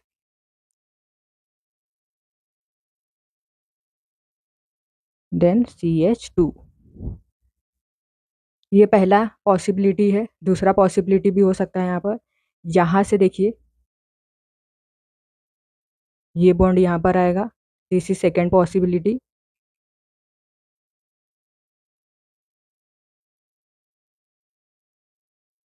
तो बाकी ये दो हाइड्रोजन एज इट इज रहेंगे। अब यहाँ से ये बॉन्ड यहाँ पर गया है, तो यहाँ पर डबल बॉन्ड और यहाँ पर क्या आ जाएगा, H+, H+ के फॉर्म में ये निकल जाएगा, CH2। देन थर्ड पॉसिबिलिटी भी यहाँ पर हो सकती है, ये वाला जो हाइड्रोजन है, कार्बन हाइड्रोजन के बीच में यहाँ पर बॉन्ड है, तो ये बॉन्ड यहाँ पर जाएगा, तो डिफरेंट स्ट्रक्चर मिलेगा। बाकी ये दो हाइड्रोजन एज इट इज रहेंगे, यहाँ से H+ निकल जाएगा और यहाँ पर आ जाएगा डबल बॉन्ड CH2। तो यहाँ पर 3 हाइपर कॉन्जुगेटिव स्ट्रक्चर यहाँ पर मिले हैं हमें। तो यहाँ पर आप पता भी कर सकते हो आसानी से इस कंपाउंड को देखकर कि यहाँ पर कितने हाइपर कॉन्जुगेटिव स्ट्रक्चर पॉसिबल होंगे। तो hyperconjugative structure is equal to number of alpha hydrogen, जितने अल्फा हाइड्रोजन होंगे उतने ही स्ट्रक्चर पॉसिबल होंगे, हाइपर कॉन्जुगेटिव स्ट्रक्चर। तो यहाँ पर अल्फा हाइड्रोजन कितने थे, 1 2 3, तो यहाँ पर 3 स्ट्रक्चर पॉसिबल हुए हैं। देन अब केस 2 डिस्कस करेंगे, दैट इज अल्कीन। तो ये देखिए ऑर्गेनिक कंपाउंड हमने लिया है। अब यहाँ पर ये है सिस्टम अल्कीन। अब इस अल्कीन से यहाँ पर देखिए अटैच है अल्काइल ग्रुप। तो अल्कीन से यहाँ पर ये जो कार्बन डायरेक्टली अटैच है ये हो जाएगा अल्फा कार्बन, और कार्बन से जो हाइड्रोजन अटैच है वो है अल्फा हाइड्रोजन।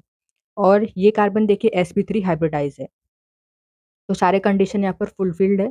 तो चलिए यहाँ पर अब हम देखेंगे कि जो हाइपर कॉन्जुगेटिव स्ट्रक्चर है वो क्या बनेंगे। तो यहाँ पर देखिए जितने अल्फा हाइड्रोजन होते हैं उतने ही हाइपर कॉन्जुगेटिव स्ट्रक्चर मिलते हैं। तो 3 अल्फा हाइड्रोजन है तो यहाँ पर 3 स्ट्रक्चर बनेंगे। तो यहाँ पर पहली पॉसिबिलिटी क्या होगी, ये कार्बन हाइड्रोजन के बीच का जो बॉन्ड है ये यहाँ पर आ गया, बाकी दो हाइड्रोजन एज इट इज।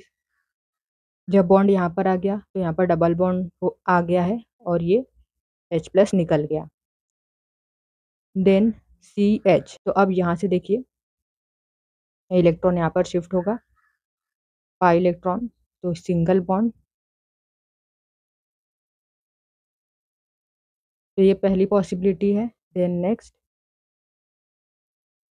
ये बॉन्ड यहाँ पर आएगा, दिस इज सेकेंड पॉसिबिलिटी। ये बॉन्ड यहाँ पर आएगा, दिस इज थर्ड पॉसिबिलिटी। तो आसानी तरीके से आप स्ट्रक्चर बना सकते हो।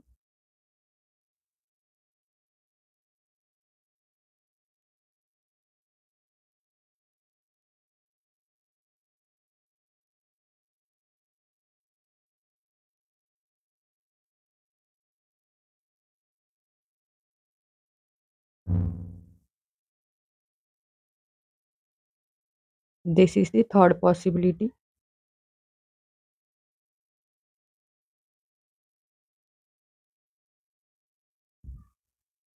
Then next is free radical. तो फ्री रेडिकल में भी हाइपर कॉन्जुगेशन पॉसिबल होता है। यहाँ पर कंडीशन देखिए सेटिस्फाइड है, ये फ्री रेडिकल है, ये कार्बन अल्फा कार्बन है, 3 अल्फा हाइड्रोजन है एंड ये कार्बन sp3 हाइब्रिडाइज है। तो यहाँ पर भी 3 पॉसिबिलिटी होगी। सबसे पहले देखिए, ये जो सिग्मा बॉन्ड है इसको हमने ब्रेक किया, तो ये हाइड्रोजन का इलेक्ट्रॉन हाइड्रोजन के पास चला जाएगा और यहाँ एक इलेक्ट्रॉन। तो यहाँ पर क्या स्ट्रक्चर बनेगा, पहला देखिए कार्बन, ये बॉन्ड टूट गया है हाइड्रोजन के पास, ये फ्री रेडिकल, एक इलेक्ट्रॉन चला गया, बाकी तो हाइड्रोजन एज इट इज। अब ये देखिए यहाँ पर ये जो इलेक्ट्रॉन से कंबाइन करके यहाँ पर बॉन्ड बन जाएगा CH2। देन नेक्स्ट, वैसे ही दूसरी पॉसिबिलिटी है, ये वाला बॉन्ड हम तोड़ेंगे, सो ये 2 hydrogen as it is, double bond CH2। Then third possibility,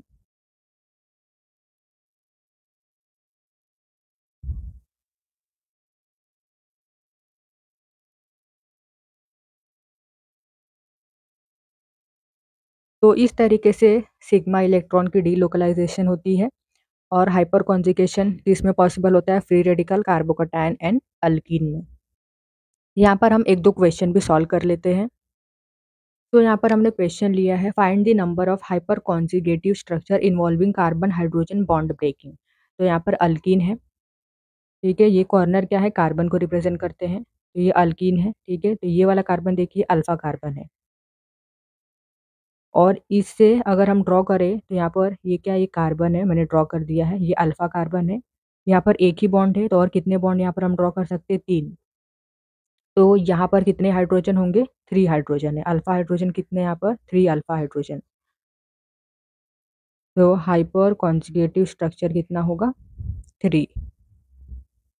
अब यहाँ पर देखिए ये अल्कीन है,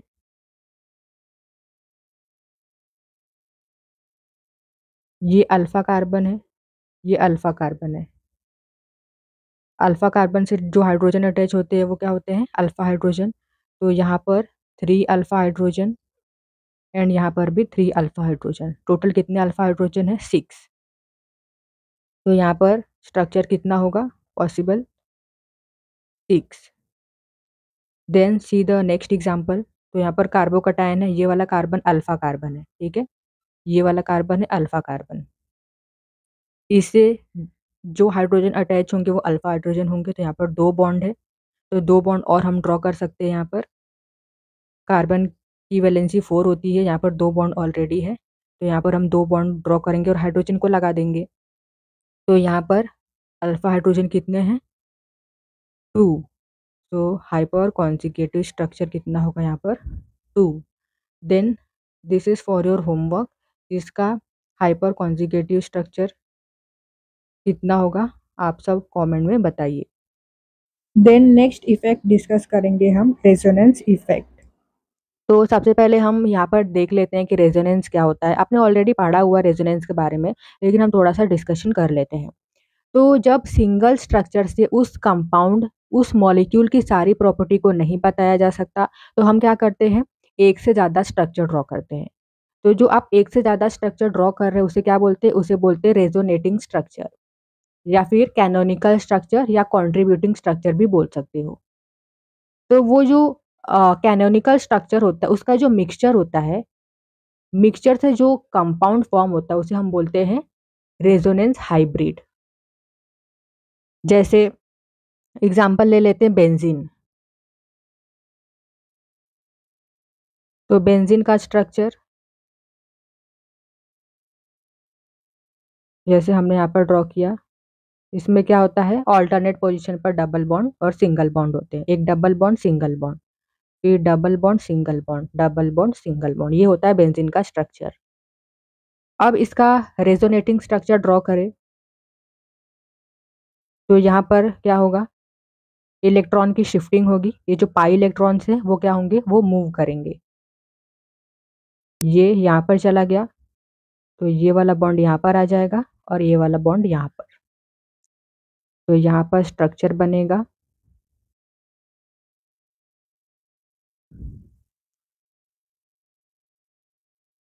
यहाँ पर देख सकते हो ये जो बॉन्ड है ना पाई बॉन्ड, इसकी पोजीशन अलग है, यहाँ पर अलग है।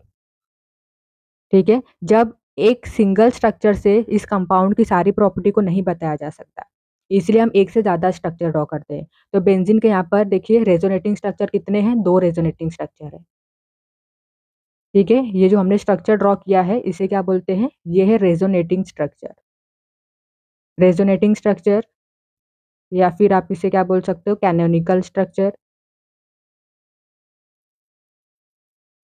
कैनोनिकल या फिर कंट्रीब्यूटिंग स्ट्रक्चर भी बोल सकते हो। ठीक है, और कंट्रीब्यूटिंग स्ट्रक्चर।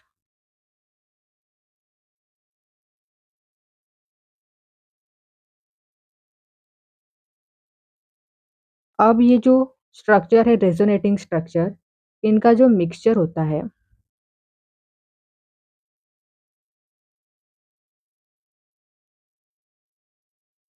ये जो पाई इलेक्ट्रॉन्स है यहाँ पर देखिए, यहाँ पर पाई इलेक्ट्रॉन्स है। ठीक है, और अगर हम इसकी बात करें जो रेजोनेंस हाइब्रिड होता है, रेजोनेटिंग स्ट्रक्चर का जो मिक्सचर होता है उसे क्या बोलते हैं, रेजोनेंस हाइब्रिड बोलते हैं। यहाँ पर इस तरीके से जो इलेक्ट्रॉन्स है वो लोकलाइज नहीं होते हैं, डीलोकलाइज होते हैं। डीलोकलाइज का मतलब क्या, मूव करते रहते हैं। ठीक है, इस तरीके से इलेक्ट्रॉन मूव करते रहते हैं, एक जगह पर पाई इलेक्ट्रॉन फिक्स नहीं होते। ठीक है, ये क्या करते हैं, ये मूव करते रहते हैं। तो इसे हम क्या बोलते हैं, इसे हम बोलते हैं रेजोनेंस हाइब्रिड। रेजोनेंस हाइब्रिड ये रियल स्ट्रक्चर होता है। इससे ये जो स्ट्रक्चर है बेंजीन का, इससे बेंजीन की सारी प्रॉपर्टी डिस्कस कर सकते हैं। ठीक है, सारी प्रॉपर्टी को हम एक्सप्लेन कर सकते हैं। तो ये रियल स्ट्रक्चर होता है, दिस इज रियल स्ट्रक्चर। और ये जो रेजोनेटिंग स्ट्रक्चर होते हैं ये हाइपोथेटिकल स्ट्रक्चर होते हैं। ठीक है, इमेजिनरी स्ट्रक्चर होते हैं, इनसे बेंजीन की सारी प्रॉपर्टी को एक्सप्लेन नहीं किया जा सकता। जो रियल स्ट्रक्चर होता है, ये जो रियल स्ट्रक्चर, इससे बेंजीन की सारी प्रॉपर्टी एक्सप्लेन की जा सकती है। तो ये रियल स्ट्रक्चर होता है। तो रेजोनेंस क्या होता है, जब सिंगल स्ट्रक्चर से कंपाउंड की सारी प्रॉपर्टी को एक्सप्लेन नहीं किया जा सकता तो एक से ज़्यादा स्ट्रक्चर ड्रॉ करते हैं। उन स्ट्रक्चर को हम बोलते हैं रेजोनेटिंग स्ट्रक्चर या फिर कैनोनिकल स्ट्रक्चर या कंट्रीब्यूटिंग स्ट्रक्चर। और इनका जो मिक्सचर होता है उसे हम क्या बोलते हैं, रेजोनेंस हाइब्रिड बोलते हैं। तो ये बेंजीन का रेजोनेंस हाइब्रिड है। ठीक है, जितना ज़्यादा रेजोनेटिंग स्ट्रक्चर होता है उतना ही ज़्यादा स्टेबल ये रेजोनेंस हाइब्रिड होता है। ठीक है, तो ये जो फिनोमिना होता है इसे हम क्या बोलते हैं, रेजोनेंस बोलते हैं। रेजोनेंस इफेक्ट क्या होता है, तो रेजोनेंस इफेक्ट देखिए, यहाँ पर अगर आप टेक्स्ट बुक में देखोगे तो आपको थोड़ी सी लंबी डेफिनेशन दी गई है। ठीक है, तो उतना लंबा चौड़ा डेफिनेशन देखने का कोई मतलब नहीं है। तो सिंपली आपको समझना है कि delocalization of pi electrons due to resonance, resonance की वजह से जो पाई इलेक्ट्रॉन्स है वो क्या करते हैं, वो मूव करते हैं। तो इससे जो इफेक्ट निकलता है उसे हम क्या बोलते हैं, उसे हम बोलते हैं रेजोनेंस इफेक्ट। अब आपने देखा होगा, इसके पहले मैंने आपको पढ़ाया इंडक्टिव इफेक्ट। तो इंडक्टिव इफेक्ट में क्या होता है, सिग्मा इलेक्ट्रॉन्स मूव करते हैं। ठीक है, सिग्मा इलेक्ट्रॉन्स क्या करते हैं, सिग्मा इलेक्ट्रॉन मूव करते हैं, शिफ्ट होते हैं, किसकी वजह से, इलेक्ट्रोनेगेटिविटी की वजह से। अगर आपने वीडियो नहीं देखी है तो वीडियो जाके देखिए।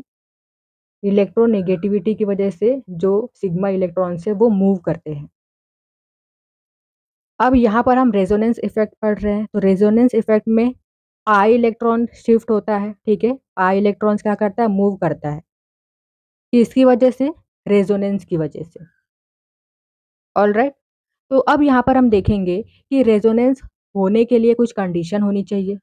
वो कंडीशन कौन सी है, तो ही वो कंपाउंड रेजोनेंस शो करेगा। तो देखते हैं कंडीशन, कौन सी कंडीशन है जिसकी वजह से रेजोनेंस शो होता है। तो यहाँ पर हम कंडीशन देख रहे हैं, तो देखिए क्या क्या कंडीशन होनी चाहिए। तो पहला, पाई सिग्मा पाई, मतलब जो कंपाउंड है उसमें पाई सिग्मा पाई ये होना चाहिए। Then pi sigma negative charge, pi sigma lone pair, pi sigma positive charge, pi sigma free radical. ठीक है, ये कंडीशन है जो रेजोनेंस को शो करती है। अगर ये कंडीशन रहेगा तो ही वो कंपाउंड रेजोनेंस शो करेगा। तो यहाँ पर हम एग्जांपल ले लेते हैं पाई सिग्मा पाई का। तो CH2 डबल बॉन्ड CH तो यहाँ पर देखिए pi bond sigma bond pi bond, ठीक है, ये कंडीशन होना चाहिए, pi bond sigma bond pi bond, या pi bond sigma bond lone pair, या pi bond sigma bond positive charge या फ्री रेडिकल, ऐसे होना चाहिए। तो अब देखिए यहाँ पर कैसे पाई इलेक्ट्रॉन शिफ्ट होगा। तो यहाँ से देखिए डबल बॉन्ड में क्या होता है, पाई बॉन्ड सिग्मा बॉन्ड, ठीक है, ये वाला पाई बॉन्ड है, ये सिग्मा बॉन्ड है। तो पाई बॉन्ड है तो इसके जो पाई इलेक्ट्रॉन्स है वो क्या होंगे, वो शिफ्ट होंगे, ठीक है, पाई इलेक्ट्रॉन शिफ्ट होंगे, मतलब ये वाला जो एक बॉन्ड है यहाँ पर चला जाएगा, तो यहाँ पर आ जाएगा डबल बॉन्ड, यहाँ पर सिंगल बॉन्ड और इसके ऊपर पॉजिटिव चार्ज, ठीक है, यहाँ पर मैं लिखती हूँ CH2। यहाँ से एक बॉन्ड यहाँ पर गया तो इसके ऊपर पॉजिटिव चार्ज आ जाएगा, यहाँ पर सिंगल बॉन्ड CH, यहाँ पर डबल बॉन्ड देन CH। अब यहाँ से देखिए ये बॉन्ड है तो ये यहाँ पर आएगा, तो ये सिंगल बॉन्ड CH2, यहाँ पर क्या आ जाएगा, नेगेटिव चार्ज।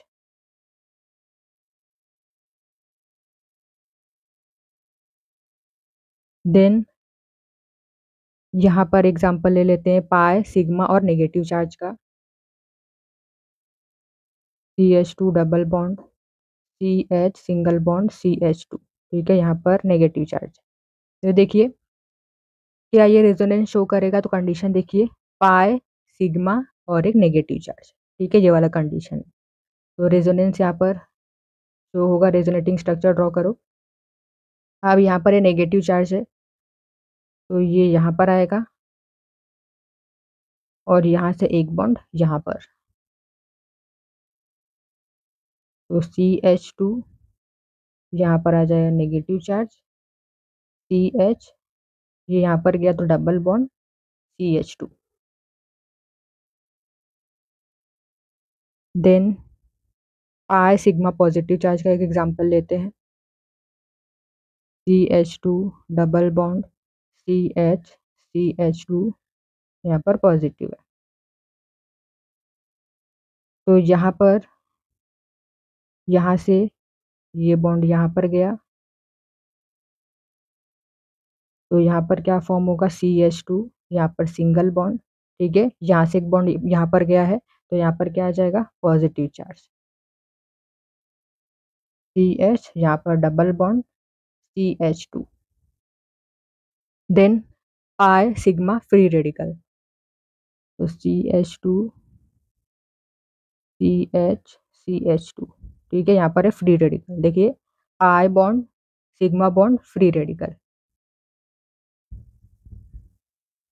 तो यहाँ पर कैसे इलेक्ट्रॉन मूव करेगा, तो देखिए एक बॉन्ड में दो इलेक्ट्रॉन होते हैं, तो ये जो पाई बॉन्ड है इसको हम ब्रेक करेंगे, इसमें दो इलेक्ट्रॉन है तो एक इलेक्ट्रॉन इधर एक इलेक्ट्रॉन इधर, ठीक है, ये जो एक इलेक्ट्रॉन है यहाँ पर आ जाएगा और ये इलेक्ट्रॉन, ठीक है, दो इलेक्ट्रॉन मिलके एक बॉन्ड बनाता है, तो यहाँ पर आके क्या करेगा, एक बॉन्ड बना लेंगे, ठीक है, ये इलेक्ट्रॉन मिलकर बॉन्ड बना लेंगे। तो यहाँ पर CH2 इसके ऊपर रेडिकल एक जो था यहाँ पर आ गया, single bond CH double bond CH2, ठीक है, यहाँ पर क्या आ गया, यहाँ पर एक बॉन्ड आ गया, ठीक है, ये रेडिकल मिलके क्या किया, इन्होंने बॉन्ड बना दिया। तो ये कंडीशन होनी चाहिए रेजोनेंस होने के लिए। एंड वन मोर पॉइंट, जो रेजोनेंस इफेक्ट होता है वो परमानेंट इफेक्ट होता है, परमानेंट इफेक्ट।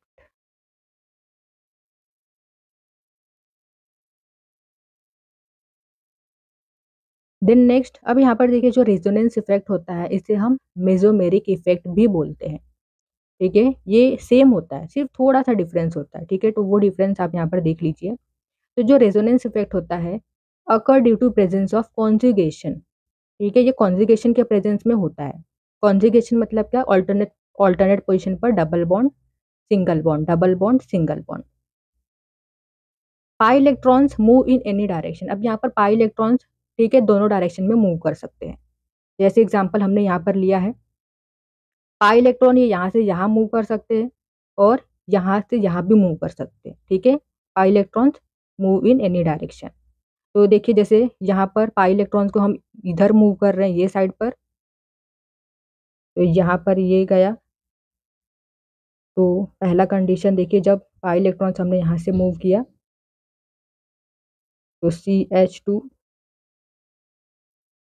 सिंगल बॉन्ड, इसके ऊपर आ जाएगा पॉजिटिव चार्ज। CH यहाँ पर डबल बॉन्ड, CH एंड ये वाला जो पाई इलेक्ट्रॉन से यहाँ पर आएगा तो नेगेटिव चार्ज। ठीक है, ये पॉसिबिलिटी है जब इलेक्ट्रॉन को हमने यहाँ से मूव किया। दूसरी पॉसिबिलिटी जब इलेक्ट्रॉन्स को हम ये साइड से मूव करेंगे, ठीक है, यहाँ से, तो यहाँ पर आएगा तो यहाँ पर डबल बॉन्ड, इसके ऊपर पॉजिटिव चार्ज, और ये जो इलेक्ट्रॉन से पाई इलेक्ट्रॉन से यहाँ पर आ जाएगा तो इसके ऊपर नेगेटिव चार्ज। ठीक है, तो ये पहली कंडीशन थी। दूसरा स्ट्रक्चर ड्रॉ करो, जब इलेक्ट्रॉन से यहाँ से मूव करेंगे तो क्या स्ट्रक्चर बनेगा। CH2 यहाँ पर नेगेटिव चार्ज आएगा, single bond CH, double bond CH, CH2 यहाँ पर पॉजिटिव चार्ज। ठीक है, ये दूसरा कंडीशन जब यहाँ से इलेक्ट्रॉन मूव करेंगे। तो यहाँ पर आप देख सकते हो ये रेजोनेंस इफेक्ट में होता है। लेकिन अगर मेसोमेरिक इफेक्ट की बात करें तो देखिए ये कब अकर करते, occur due to presence of functional group और सब्स्टिट्यूएंट। ठीक है, यहाँ पर सिर्फ कॉन्जुगेशन होना काफ़ी नहीं होता है। ठीक है, यहाँ पर एक फंक्शनल ग्रुप का होना भी ज़रूरी होता है, और ये पाई इलेक्ट्रॉन सिर्फ एक ही डायरेक्शन में मूव कर सकते हैं। तो इसका भी एग्जांपल ले लेते हैं। जैसे CH2 double bond, CH single bond, Cl।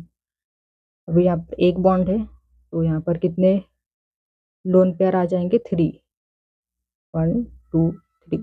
ठीक है, 1 lone pair of electron, 2 lone pair and 3 lone pair of electron. Total 8 electron हो गए, 1 2 3 4 5 6 7 8। तो अब देखिए यहाँ पर इलेक्ट्रॉन कहाँ से मूव करेंगे, क्या इलेक्ट्रॉन यहाँ से मूव करेंगे, नहीं, इलेक्ट्रॉन कहाँ से मूव करेंगे, जहाँ पर लोन पेयर ऑफ इलेक्ट्रॉन है, ठीक है, उस साइड से मूव करेंगे। ठीक है, तो ये यहाँ पर आएगा, मतलब ये इलेक्ट्रॉन एक ही डायरेक्शन में मूव करेंगे। ठीक है, इस डायरेक्शन में। एक और एग्जांपल लेते हैं।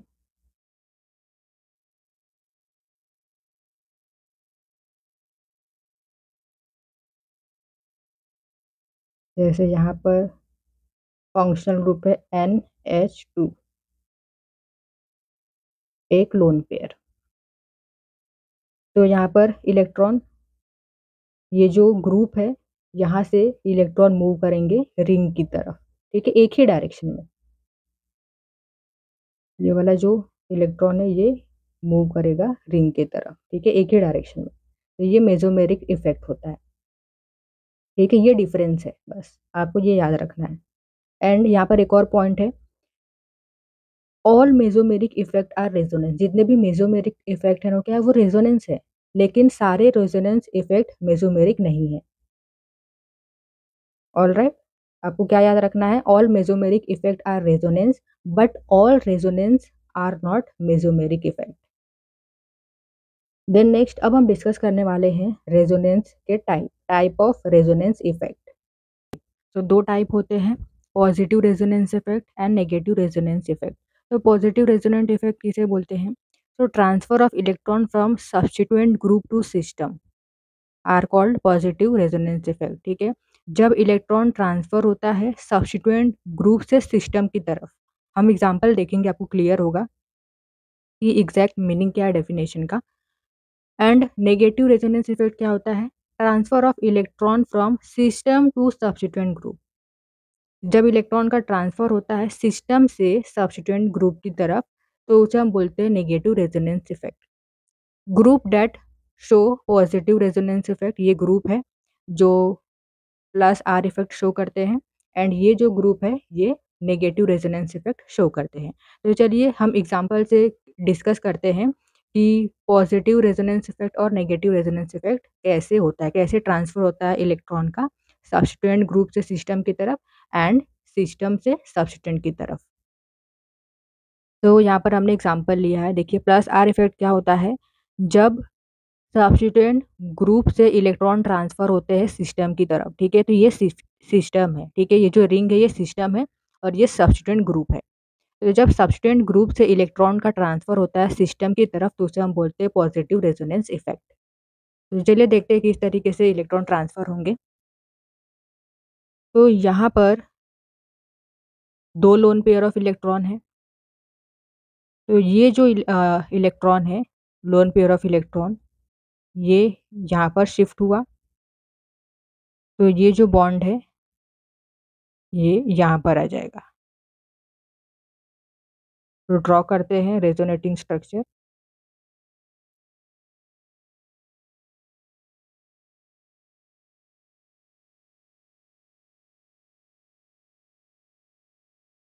तो यहाँ से ये क्या है, OH है।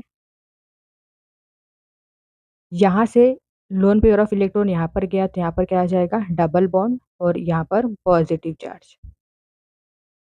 एंड यहाँ से ये जो बॉन्ड है यहाँ पर गया है तो यहाँ पर नेगेटिव।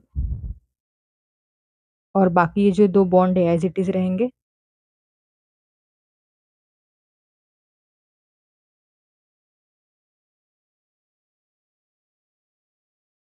देन अगेन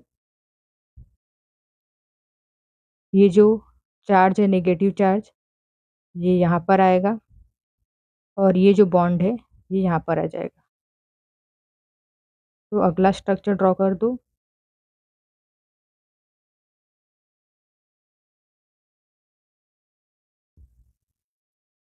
यहाँ पर आ गया डबल बॉन्ड और ये बॉन्ड यहाँ पर गया है तो यहाँ पर नेगेटिव चार्ज। ये वाला बॉन्ड तो एज इट इज रहेगा। देन अगेन इलेक्ट्रॉन को ट्रांसफ़र को शिफ्ट करो। तो अब ये यहाँ पर जाएगा तो यहाँ पर आ जाएगा एक बॉन्ड और ये बॉन्ड यहाँ पर ट्रांसफ़र हुआ तो यहाँ पर नेगेटिव चार्ज।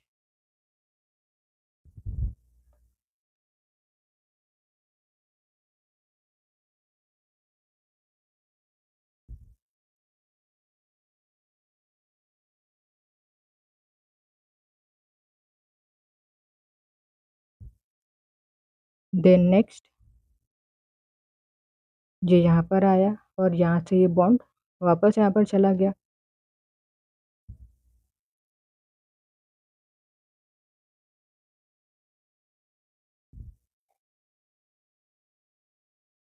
तो यहाँ पर सिंगल बॉन्ड आ गया और ये लोन पेयर यहाँ पर आ गया। तो ये होते हैं रेजोनेटिंग स्ट्रक्चर। और इनका अगर हम रेजोनेंस हाइब्रिड बनाएं इसका तो इस तरीके से।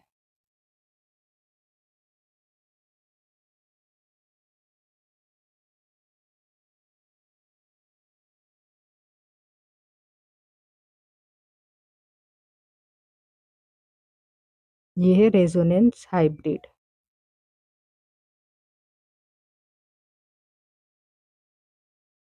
और ये जो स्ट्रक्चर है 1 2 3 4 5, ये क्या है, ये रेजोनेटिंग स्ट्रक्चर है।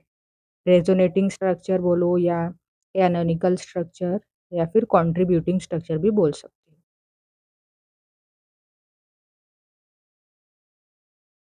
तो यहाँ पर क्या हुआ है, प्लस आर इफेक्ट में क्या होता है, देखिए ये जो सब्स्टिट्यूएंट ग्रुप है यहाँ से इलेक्ट्रॉन का ट्रांसफर किसकी तरफ हुआ है, देखिए आप देख सकते हो सिस्टम की तरफ हुआ है। तो इसे हम बोलेंगे positive resonance effect. Then next is negative resonance effect. तो इसमें क्या होता है, डेफिनेशन हमने क्या देखा, यहाँ पर इलेक्ट्रॉन का ट्रांसफर, ये जो सिस्टम है यहाँ से इलेक्ट्रॉन का ट्रांसफर किसकी किसकी तरफ होता है, सब्स्टिट्यूएंट ग्रुप की तरफ होता है। तो चलिए ड्रॉ करते हैं रेजोनेटिंग स्ट्रक्चर। तो अब यहाँ से इलेक्ट्रॉन ट्रांसफर होगा किसकी तरफ, ये सब्स्टिट्यूएंट ग्रुप की तरफ। तो देखिए यहाँ से ये बॉन्ड यहाँ पर आ गया। जब ये बॉन्ड यहाँ पर आया है तो यहाँ से ये यहाँ पर चला जाएगा। तो स्ट्रक्चर क्या बनेगा,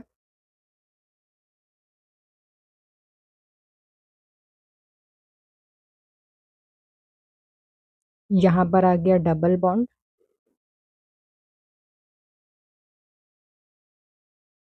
ये ऑक्सीजन, यहाँ से इलेक्ट्रॉन यहाँ पर ट्रांसफ़र हुआ है, ठीक है। जो बॉन्ड यहाँ पर गया है तो यहाँ पर क्या आ जाएगा, यहाँ पर आ जाएगा पॉजिटिव चार्ज और यहाँ पर नेगेटिव चार्ज। देन नेक्स्ट अब देखिए ये वाला जो बॉन्ड है ये यहाँ पर आ जाएगा। स्ट्रक्चर ड्रॉ करो। तो यहाँ पर डबल बॉन्ड और यहाँ पर आ जाएगा पॉजिटिव चार्ज। बाकी एज इट इज।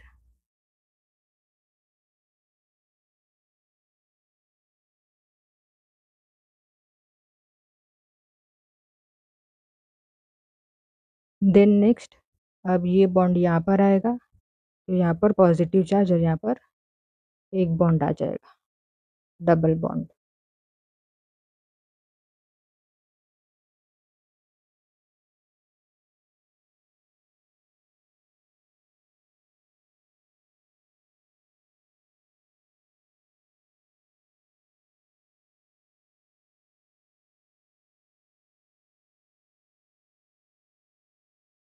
देन अब यहाँ से देखिए एक बॉन्ड यहाँ पर आएगा तो ये जो चार्ज था नेगेटिव चार्ज ये यहाँ पर आएगा, फिर से बॉन्ड बन जाएगा, डबल बॉन्ड।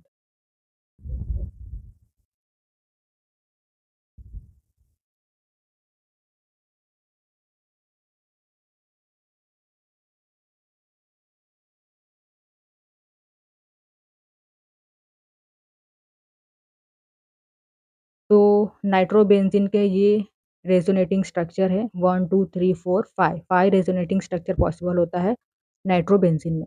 अब यहाँ पर हम क्या देख रहे हैं, नेगेटिव रेजोनेंस इफेक्ट। तो जब सिस्टम से, ठीक है, ये जो रिंग है ना, रिंग को हम सिस्टम बोल रहे हैं। जब रिंग से इलेक्ट्रॉन का ट्रांसफर होता है किसी तरफ, ग्रुप की तरफ, सब्सटेंट ग्रुप की तरफ, तो उसे हम बोलते हैं नेगेटिव रेजोनेंस इफेक्ट। और जब सब्सटेंट ग्रुप से इलेक्ट्रॉन का ट्रांसफर होता है रिंग की तरफ तो उसे हम बोलते हैं पॉजिटिव रेजोनेंस इफेक्ट। तो अब हम डिस्कस करेंगे इलेक्ट्रोमेरिक इफेक्ट क्या होता है। तो सबसे पहले हम डेफिनेशन देख लेते हैं। Complete transfer of pi electrons of a multiple bond. Multiple bond जब होंगे तो ही उसमें पाई इलेक्ट्रॉन्स होगा, ठीक है, उसमें पाई बॉन्ड होगा मतलब पाई इलेक्ट्रॉन्स होंगे। तो मल्टीपल बॉन्ड मतलब क्या, डबल बॉन्ड या ट्रिपल बॉन्ड। तो complete transfer of pi electron of a multiple bond, तो किसका ट्रांसफर होता है, पाई इलेक्ट्रॉन का ट्रांसफर होता है to one of the atom. Multiple bond में जो एटम होते हैं उनके एक एटम पर क्या होता है, ट्रांसफर होता है पाई इलेक्ट्रॉन का in the presence of attacking reagent. और ये अटैकिंग रिएजेंट के प्रेजेंस में होता है। अगर अटैकिंग रिएजेंट नहीं है तो ये इफेक्ट भी आपको देखने नहीं मिलेगा। It is a temporary effect, ठीक है, ये इफेक्ट कैसा होता है, टेम्पररी होता है। मतलब अटैकिंग रिएजेंट है तो ये इफेक्ट होगा, अटैकिंग रिएजेंट नहीं है तो ये इफेक्ट नहीं होगा। Only occurs in the presence of attacking reagent. तो मैंने आपको ऑलरेडी बताया है कि अटैकिंग रिएजेंट है तो ये इफेक्ट आपको देखने मिलेगा। यहाँ पर एग्जांपल भी हम देख लेते हैं। तो सबसे पहले हम यहाँ पर ले लेते हैं सिमेट्रिकल मॉलिक्यूल।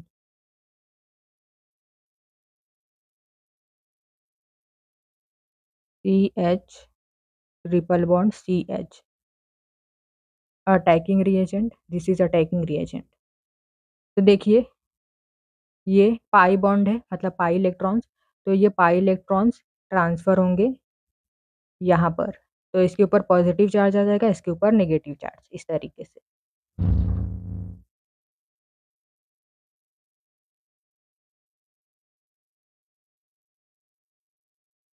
अब यहाँ पर एक और पॉसिबिलिटी है। अब पाई इलेक्ट्रॉन इस कार्बन पर भी ट्रांसफर हो सकते हैं।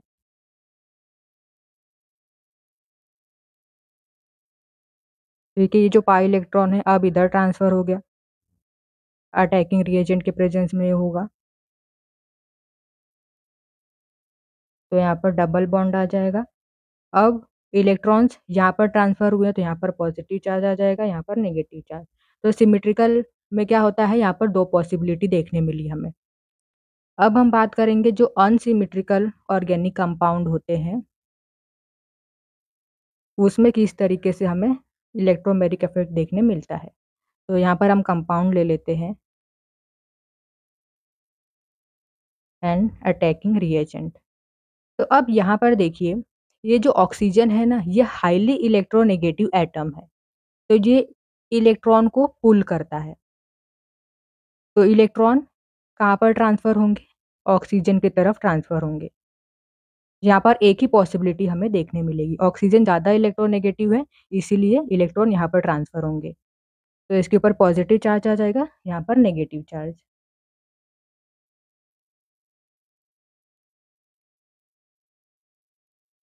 देन नेक्स्ट अब हम डिस्कस करने वाले हैं टाइप्स ऑफ इलेक्ट्रोमेरिक इफेक्ट। तो next is types of electromeric effect. तो दो टाइप होते हैं, positive electromeric effect and negative electromeric effect. तो एकदम सिंपल तरीके से मैं आपको समझाने वाली हूँ क्या होता है plus E effect and minus E effect. तो यहाँ पर देखिए प्लस इलेक्ट्रोमेरिक इफेक्ट क्या होता है, जब pi electrons and attacking reagent same sides पर होते हैं तो उन्हें हम बोलते हैं plus electromeric effect, positive electromeric effect. And अगर pi electrons attacking reagent different sides पर हैं तो वो होता है नेगेटिव इलेक्ट्रोमेरिक इफेक्ट। तो इसको हम एग्जांपल से क्लियर करेंगे। तो देखिए यहाँ पर ले लेते हैं हम कंपाउंड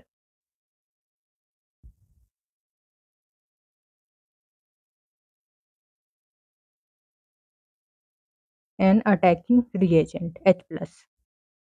तो अब देखिए ये पाई इलेक्ट्रॉन्स है, ये यहाँ पर ट्रांसफ़र हुए तो इसके ऊपर क्या आ जाएगा पॉजिटिव चार्ज और इसके ऊपर नेगेटिव चार्ज।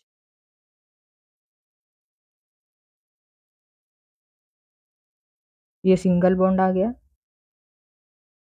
इसके ऊपर पॉजिटिव चार्ज। अब देखिए जो अटैकिंग रिएजेंट है वो कहाँ पर अटैच होगा, अटैकिंग रिएजेंट तो ये पॉजिटिव है और यहाँ पर ये नेगेटिव है।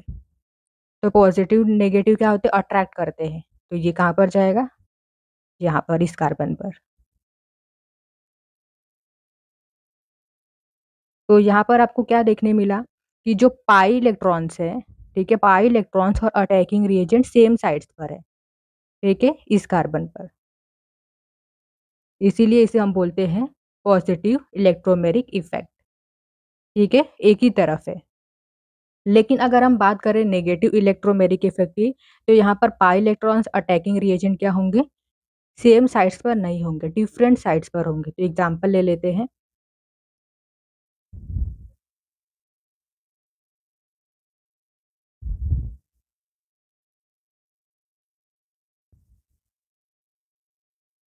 तो देखिए ऑक्सीजन ज़्यादा इलेक्ट्रोनेगेटिव होता है, हाई इलेक्ट्रोनेगेटिव, तो इलेक्ट्रॉन यहाँ पर ट्रांसफ़र होंगे, तो इसके ऊपर आ जाएगा पॉजिटिव चार्ज और इसके ऊपर नेगेटिव चार्ज।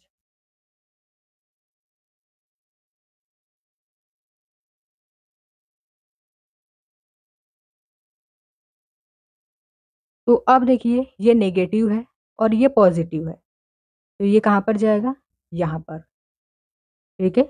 पॉजिटिव नेगेटिव क्या करते हैं अट्रैक्ट करते हैं, तो यहाँ पर आएगा क्या, ये Cn।